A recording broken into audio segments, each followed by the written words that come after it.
안녕하세요. 모빌리티 하이스토리 100강 온라인 강좌를 시작하겠습니다. 저는 오늘 강의를 맡은 건국대학교 상어교양대학 이종필이라고 합니다. 자, 첫 번째 강의는 아리스토텔레스의 모빌리티라고 이제 정했는데요. 그 모빌리티가 사실 과학의 역사에서 굉장히 중요한 역할을 해왔습니다. 과학이 시작되고 발전하는 과정에서 이제 뭐 모빌리티, 이제 말하자면 과학의 용어로 말하자면 운동이죠, 운동. 운동의 개념이 어떻게 처음에 만들어지고 그것이 발전했느냐, 그것이 사실은 근대 과학이 만들어진 과정이라고 해도 과언이 아닙니다. 그래서 오늘은 그 근대 과학이 만들어지기 이전에 옛날 고대 그리스에서 어떤 생각들을 했는지 그거를 이제 과학의 입장에서 한번 살펴보는 그런 시간을 갖도록 하겠습니다. 자, 그래서 우리가 그 고대 그리스 하면은 이제 이분을 빼놓을 수가 없죠. 플라톤. 그 이제 이 시절에는 과학과 뭐 철학 이런 것이 다 그냥 뒤섞여 있는, 분리되지 않은 이제 그런 상태였습니다. 그래서 과학의 역사를 얘기할 때도 그 이분들 고대 그리스의 그 여러 철학자들을 얘기를 안 할 수가 없어요. 그런데 이 플라톤이 그 이제 철학적으로도 뭐 굉장히 엄청난 일들을 많이 하셨는데, 이제 과학의 입장에서 보자면은 이제 중요한 저작 중에 하나가 이 티마이오스라는 게 있습니다. 기원전 360년경에 쓴 책인데, 이 티마이오스가 한마디로 말하면은 이게 그 이제 그 앞선 그 세대에서 얘기했던 이제 사원소라는 게 있죠. 흙, 물, 불, 공기. 이제 정사면체는 불이고 정육면체는 흙, 뭐 이제 지구죠. 뭐 이런 식으로 공기하고 물을 대응시키고 정 12면체입니다. 이게 정 12면체는 이제 우주, 이런 식으로 대응을 시켜가지고 설명을 했어요. 이게 이제 티마이오스인데, 그러니까 한마디로 얘기하면은 티마이오스는 플라톤의 우주론 책이다라고 할 수 있습니다. 이 저작이 이제 이 저작이 왜 중요하냐면은 수학적인 구조물을 자연에 대응시켜서 뭔가 이해를 하려고 했다. 그런 면에서 플라톤이 굉장히 그 의의가 있는 것이고, 후대에도 그래서 뭔가 플라톤주의가 부활했다라고 하는 것은 어떤 수학적인 뭐 구조 이런 걸로 이제 자연을 이해하겠다는 건데, 근데 요게 이제 그 이후에 중세 이후에 그 유럽에서 이렇게 근대 과학을 만들었던 사람들, 코페르니쿠스나 갈릴레오나 케플러까지 이제 이런 게 이어집니다. 이런 수학적인 구조물로 자연을 이해하자. 근데 여기서 끝나는 게 아니라 사실은 20세기, 지금 21세기죠. 21세기 과학자들도 하는 게 이거예요. 자연 현상이 있으면 거기다가 수학적인 구조물을 대응시켜 가지고 이해를 하려고 하고 있습니다. 그래서 기본적으로 지금도 과학이 진행되는 방식은 플라톤의 어떤 그런 기획을 따르고 있다라고 해도 과언이에요. 그래서 사람들이 과학의 역사를 얘기할 때도 이 플라톤을 언급을 하지 않을 수가 없습니다. 그의 제자가 이제 그 유명한 아리스토텔레스죠. 이분 이제 아테네 근처에서 태어나셨는데 어린 나이에 플라톤이 열었던 이제 아카데미아에 참여를 했고, 또 마케도니아 이제 알렉산드로스 왕자의 선생님으로 또 이제 유명하죠. 스승도 이분이 이제 스승도 유명하고 제자도 유명한. 근데 이분은 참 안 한 게 없어요. 뭐 우주론, 논리학, 물리학, 생물학, 기상학, 뭐 거의 모든 과학 분야를 섭렵을 하신 분이고, 뭐 리케이온을 이제 그 만드셨고, 특히 이제 이분이 그 생물학 쪽에서 동물 분류에 굉장히 일가견이 있으셔가지고 그게 18세기의 린네까지 이렇게 쭉 이어집니다. 그 이분은 이제 그 감각경과 관찰을 중시를 했었는데요. 자, 요 그 제가 이제 보여드린 플라톤과 아리스토텔레스의 모습이 원래 이제 어디서 온 거냐면 지금 이 그림에서 온 거죠. 이게 이제 라파엘로가 그린 아테네 악당이라는 그림입니다. 고대 그리스의 그 현인들, 철학자들 이런 수십 명을 이렇게 그림으로 그려놨는데, 그 한가운데 플라톤하고 아리스토텔레스가 이제 이렇게 있고, 그 요즘 갑자기 유명해진 소크라테스도 이제 저기 옆에 계시고, 소크라테스가 플라톤의 스승이죠.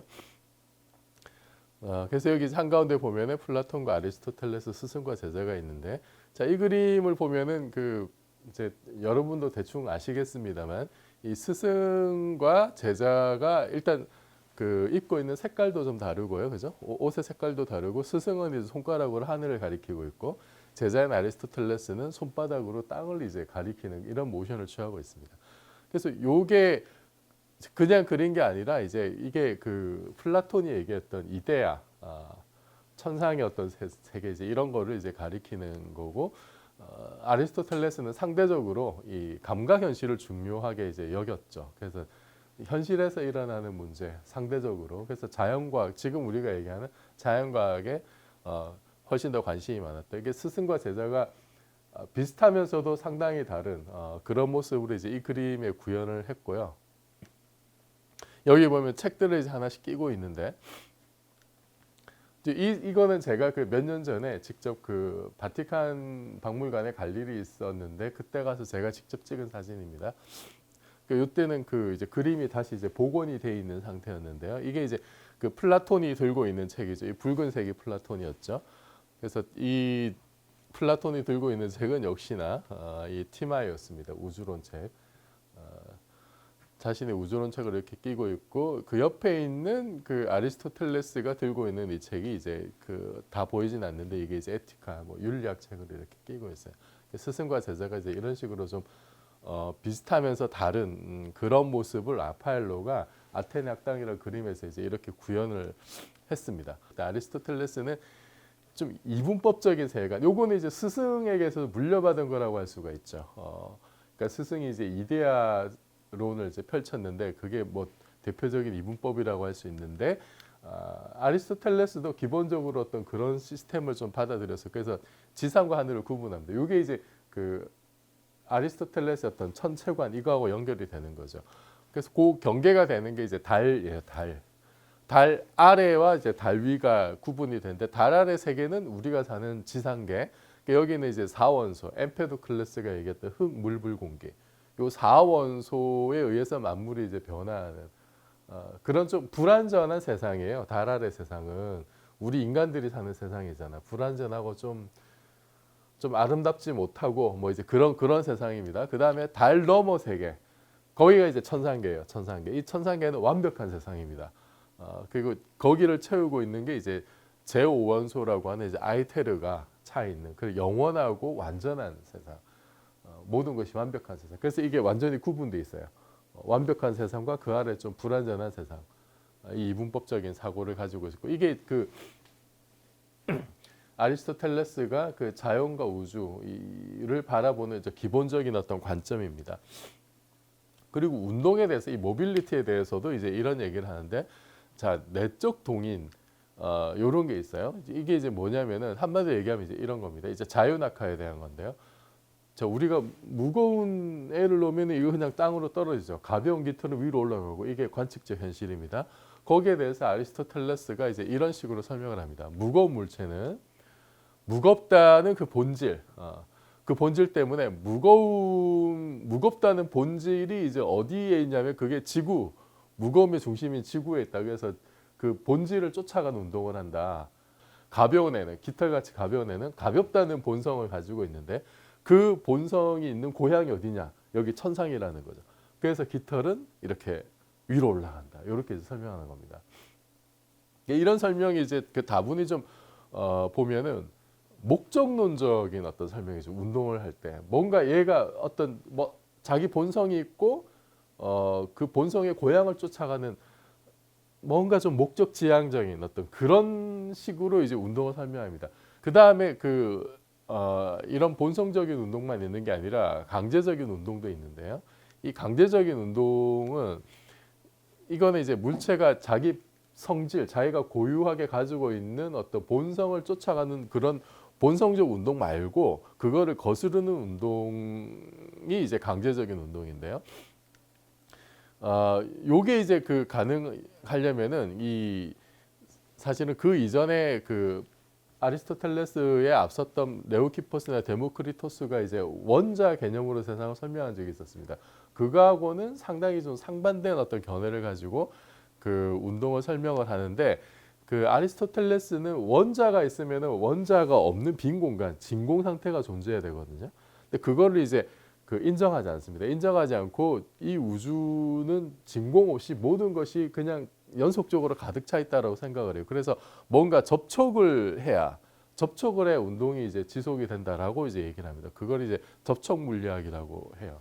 그래서 요거를 다시 좀 도식적으로 얘기를 하자면 이제 이런 식으로 표현할 수가 있는데 이렇게 사변형으로.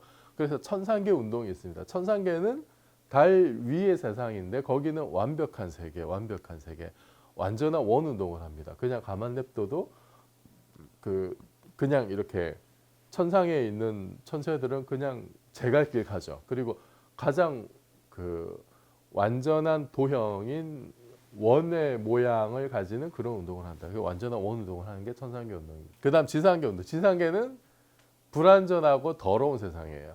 더티한 세상.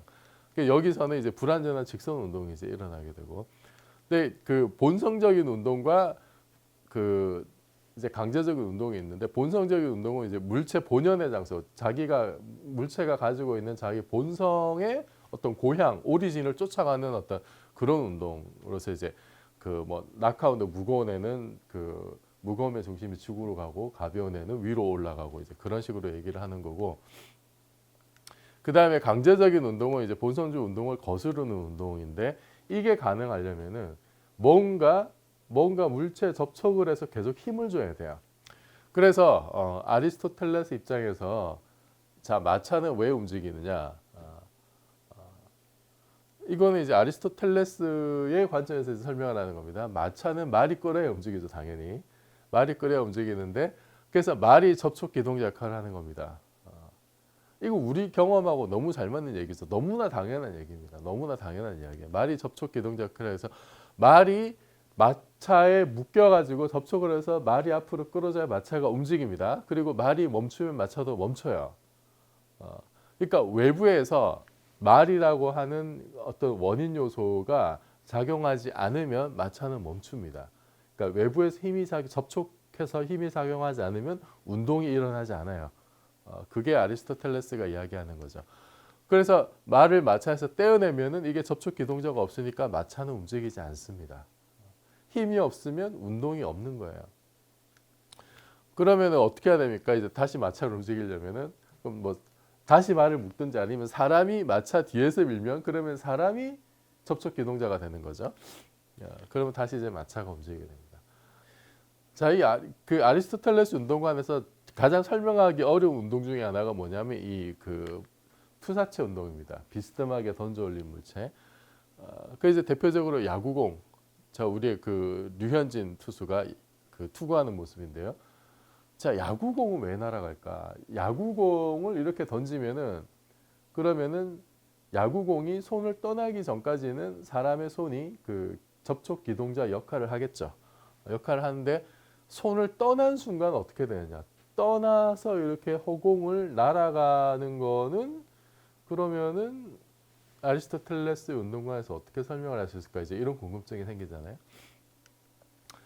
그래서 이제 손을 떠난 공이 허공을 날아가는데 그럼 저 상태에서 아리스토텔레스의 관점에서 운동을 설명하려면 접촉 기동자가 있어야 됩니다. 접촉 기동자.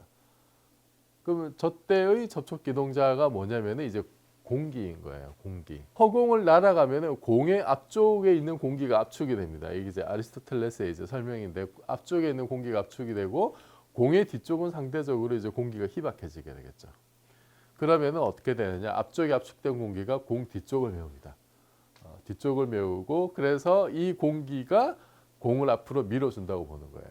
그래서 공기가 접촉 기동자 역할을 한다라고 이제 보는 겁니다. 그럼 만약에 진공 상태는 어떻게 되냐? 진공 상태면은 진공 상태 자체가 일단 없고 아리스토텔레스 대관에서는 천상도 아에테르라고 하는 제어원소가 차 있다 그랬잖아요. 진공 상태가 아예 있을 수가 없고 설령 그게 있다 하더라도 뭔가 접촉할 거리가 없으니까 운동이 일어나지 않는 거예요. 진공 상태에서는. 그게 이제 아리스토텔레스의 운동관입니다. 자, 그래서 아리스토텔레스의 관점에서 이 포탄의 운동 이것도 이제 투사체죠. 포탄. 자, 이 그림 한번 봅시다. 대포가 이제 포를 쏘았어요. 그럼 포탄이 날아가잖아요. 그러면은 대포는 미사일하고 다르게 미사일이나 로켓 같은 경우는 이제 자체적으로 비행체 자체가 연료를 가지고 계속 이렇게 나가는 거고 포탄은 그냥 대포는 그냥 총하고 똑같죠. 화약이 한번 터지면서 그때 나오는 추진력으로 그냥 이렇게 그 탄두가 날아가는 그 포탄의 운동이 어떻게 되느냐 이거를 잘 아는 게 현실적으로 되게 중요하겠죠. 그죠? 전쟁 같은 거 할 때 내가 쏜 포탄이 어디로 어떻게 갈 거냐, 적이 쏜 포탄이 여기 올 거냐 말 거냐 이런 건 전쟁에서 굉장히 중요할 겁니다. 근데 아리스토텔레스의 운동관에서 이 포탄의 운동을 설명을 하자면 이렇습니다. 자, 대포를 쏘아요. 자, 요거는 포탄이 무겁잖아요. 무거운데 어쨌든 그 무거운 애는 무거운 본성 때문에 이렇게 밑으로 떨어져야 되는데 그걸 극복을 하고 이렇게 이제 날아가니까 이게 이제 강제적인 운동, 강제적 운동. 강제적 운동을 하는 거는 처음에 포신화 냈을 때는 뭐 이제 화약이 터지면은 그 화약의 폭발력 때문에 뭐 화약이 뭐 접촉 기동자일 수도 있고 화약이 터지면서 압축된 공기가 접촉 기동 역할을 할 수도 있고 날아가는 도중은 앞에서 얘기했듯이 야구공이 허공을 날아가는 것처럼 그렇게 얘기할 수 있습니다. 공기가 뒤에서 밀어줘 가지고 포탄이 이렇게 비행을 한다. 그게 이제 강제적 운동이죠. 접촉 기동자가 계속해서 힘을 작용을 해서 강제적 운동을 합니다. 그럼 강제적 운동이 끝나면 어떻게 되냐? 끝나면은 그냥 본성적 운동하는 거예요. 본성적 운동. 본성적인 운동은 그 자유낙하하는 거죠. 자기 무거움의 본질을 쫓아서 포탄은 무겁잖아요. 무거우니까 위로 올라가진 않는단 말이죠. 그 무거움의 중심을 쫓아서 땅으로 떨어지는 그런 자유낙하를 시작한다는 겁니다. 그러면은 이 관점에서는 포탄의 운동이 어떻게 되느냐, 이렇게 가다가 날아가다가 강제운동 끝나면 이렇게 떨어지는 이런 직각삼각형 형태의 운동을 하게 될 거다라고 하는 게 아리스토텔레스의 어떤 그 예상입니다. 근데 이거는 당연히 지금 우리가 지금 알기로는 안 맞죠. 안 맞는 겁니다. 포탄의 운동은 포탄의 궤적은 이게 포물선을 그리게 되죠.